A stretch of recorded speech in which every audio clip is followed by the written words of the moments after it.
Hello mga kainday, magandang hapon po. Nandito po tayo ngayon sa Metro Station ng Dubai Internet. Yan, Metro yun eh. Exit 1. Ang oras po natin ay 12:25 ng hapon. Yan, nakita niyo yung Twin Tower. First time ko po ngayon na pupunta dito sa aking driving instructor. Kailangan maaga tayo para gising ang utak. Hindi mga building dito dahil ito mga pinch.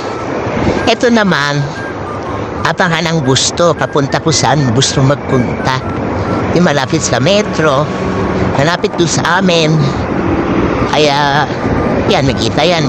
Bali, parang mga 15 minutes. May sakay at walang sakay, aandar yan.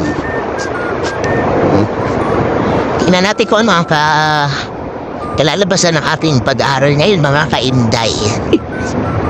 First time ko, bahala na si Batman. Paano yung mangyayari sa akin? O sige na mga kainday, ingat po tayo palagi. Bye-bye, salamat po. Hello mga kainday, magandang hapon po sa inyong lahat. Nandito na po tayo sa pangatlong araw natin dito sa driving sa harap ng Dubai Internet City. Nintay lang natin yung instructor kasi nasa klase pa siya. Kaya ala pa naman eh. Ano pa, una lang po ng mga mamaya 5 minutes pa nandun pa siya sa klase kasi 12:25 ang umpisa po eh. Ayun yung mga instructor dito. May mga klase din sila. Kaya intay-intay lang po dun sa instructor pang ganun. Bikutin yun din ang mga kainday.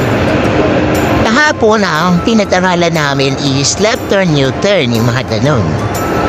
Ang pinag-aralan ko ngayon, U-turn, roundabout naman.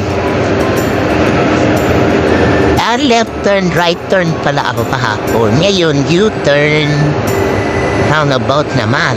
Ang ituturo niya sa akin. Kaya, ewan ko, agabi, nakatulog ako ng pagkaaga. Alas 9 lang, tulog na ako sa sobrang sakit ng katawan ko doon sa pagkakaturo sa akin kahapon. Ewan ko ngayon, paano mangyayari sa akin. Sige na mga kainday, nandito tayo ngayon sa Dubai Internet City ulit, yung pinaka waiting area nila. Sige na mga kainday, maraming salamat po palagi. Iingat po tayo palagi. Bye-bye! Hello mga kainday, magandang hapon po sa inyong lahat. Nandito na po tayo sa pangatlong araw natin dito sa driving sa harap ng Dubai Internet City. Nintay lang natin yung instructor kasi nasa klase pa siya. Kaya ala pa naman eh. Ano pa, una lang po ng mga mamaya 5 minutes pa nandun pa siya sa klase kasi 12:25 ang umpisa po eh. Ayun yung mga instructor dito. May mga klase din sila.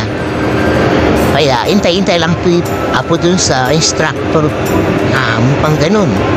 Bikutin yun din ang mga kainday. Kahapon ang pinag-aralan namin is left turn, U-turn, yung mga ganun. Ang pinag-aralan ko ngayon, U-turn, roundabout naman. Left turn, right turn pala ako kahapon. Ngayon, U-turn, roundabout naman. Ang ituturo niya sa akin. Kaya, ewan ko, agabi, nakatulog ako ng pagkaaga. Alas 9 lang, tulog na ako sa sobrang sakit ng katawan ko doon sa pagkakaturo sa akin kahapon. Ewan ko ngayon, paano mangyayari sa akin. Sige na mga kainday, nandito tayo ngayon sa Dubai Internet City ulit, yung pinaka waiting area nila. Sige na mga kainday, maraming salamat po palagi. Iingat po tayo palagi. Bye-bye! Hello mga kainday, magandang hapon po sa inyong lahat. Nandito tayo ngayon sa pang-anim na lesson sa driving natin. Yan, masyadong adjust yung seat ko kasi hindi ko abot yung brake. Tsaka yung isa Di ko abot. Kaya ina-adjust ko yung upuan, masyadong dikit dun sa manibela. Pero nandito siya ngayon bali magsasala muna. Lagi nagsasala Kaya dito muna tayo sa likod para pahinga ng konti. Nako, yun na naman yung lilikuan ko, mga kainday. Doon ako nagkakamali sa nililikuan ko dahil yun Lagi akong malido, lagi akong nadidikit doon sa yellow line Bawal yun Pag na yellow line ka, bagsak ka na Kaya kailangan ma-perfect ko na ngayong araw na to. Pero may isang araw pa ako na isang gabi. Kaya tingnan pa natin kung makakaya natin naman ang gabi. Nandito tayo ngayon sa tapat ng building na to na malaking-malaki, di MCC. Ano yung building na yan? Sige na mga kainday, maraming salamat po. Pang-anim na araw po natin ito ngayon. Ingat po tayo palagi. Bye-bye!